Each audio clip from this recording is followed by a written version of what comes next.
Think Airbnb is still a cash cow? Well, think again. The easy money is officially dead.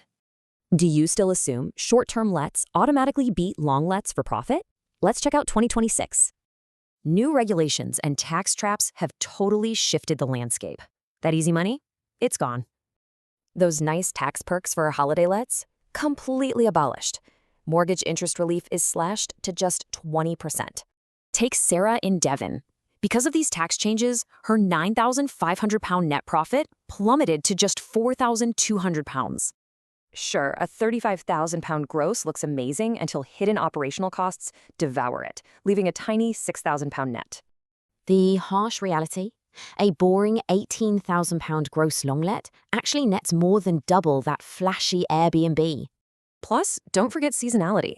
Assuming year-round Airbnb occupancy is a huge pitfall compared to long-let stability.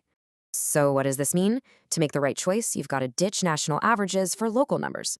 Head over to the Cost Savers Profitability tool today so you can easily calculate your actual net yield. So go run your own property's numbers right now. I promise the answer might just surprise you.